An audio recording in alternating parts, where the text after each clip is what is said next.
Hey there everyone, Sal here. Lately the topic of efficiency has come up quite a bit in the Fire Emblem community. LTC, ETC, speedrunning, Iron Man, these are some of the most common topics of conversation where being efficient comes into play. These runs often have hard defined rules and parameters in which it is easier, but not always 100% objectively certain, to deduce which units are more efficient than others. In an Iron Man, low risk units stand tall, raising units like Oswin higher up the tier list. Oswin in a speedrun, however, will soon take a back seat versus the high move flyers and paladins that traverse the map quicker and thus more efficiently. There is also the efficiency run. In this context, the term is a lot vaguer, and generally it's understood as aiming for a low turn count whilst maximizing reliability without grinding. Or as I'd like to define it as, moving units to their safest critical square each turn. But that's still a vague term, and efficiency has no concrete terms, and as such, no objectively correct tier lists. All the tier lists for the types of runs mentioned above are subjective in nature. I want a more objectively tangible tier list. And that's why I'm presenting to you Radiant Dawn lowest percent. For those unfamiliar, low percent is a run where you try to minimize resources used.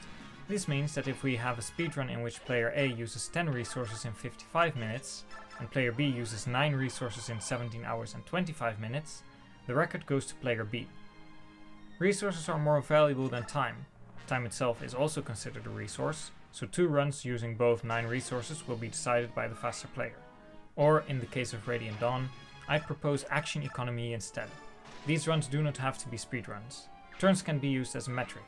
But what is a turn, other than extra action economy available to the player? If you want to get an in-depth look into low percent, I have linked a video about the Twilight Princess low percent speedrun below. It's a great watch. Don't be intimidated by the title, you don't need to watch 17 hours of a rupee yourself. Now, back to Radiant Dawn, and Fire Emblem as a whole.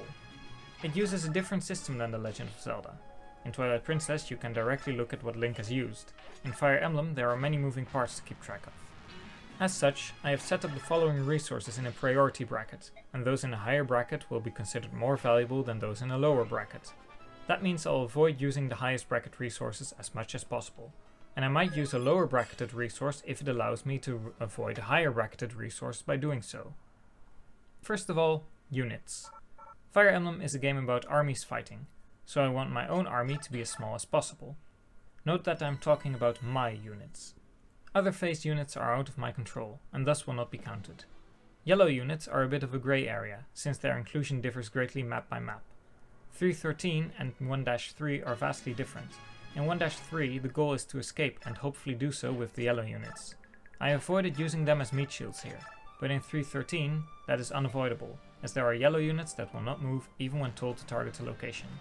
So for now I'll not be counting yellow units. But I have made the conscious effort to not meat shield with Kurth, just to show that 1-3 is possible without doing so. Next are item uses. A unit needs items to fight. After that we get to the base, and the manage tab is getting the axe. No skill management or BXP allocation. What we see is what we get. After that, base conversations. Bracketed a little bit lower than the manage tab, because a BXP dump would easily create juggernauts that trivialize the game. Following that, the support tab. We don't need this, and we can easily skip out on buffing our units by just not interacting with the option in the base menu. After that are the forge and then the bargain section. Lastly is the armory, as we do need to get weapons from somewhere, and basic weaponry is less valuable than a forge or special items.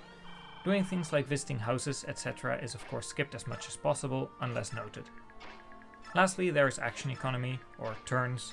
If 2 runs use the same resources and one has a lower turn count, that run has fewer actions able to be taken by the playable units, and thus has a lower percent. And that's it as of right now. The first interesting video will be up soon. What you saw in the background was one prologue and 1-1, which is just a Micaiah solo. Some small notes are, her level ups need to be good for 1-9, so at some points some rigging will be done, but for now her level ups were like this on the first attempt. I have not been rigging every enemy attack for misses to preserve herb uses, but if someone wants to do so, they'll have a lower percent run than I do. Oh, and we're doing easy mode because I'm not interested in doing 1-1 with just Micaiah. The objective changes, enemies are more densely packed, and it's resets for days to get through. We're going for 0 XP, 0 combat, 0 interaction aside from moving units out of the way of enemy ranges. So no rescue usage, as that would be counting as using a unit, no shove, no smite, an unused unit may only move out of the way of enemies. I hope that's clear, and I hope you'll enjoy this in the end. I hope to have an objective tier list that shows which unit are definitive F tier due to not being needed to play the game at all. For now, I hope you'll stick around for this run. Sal out.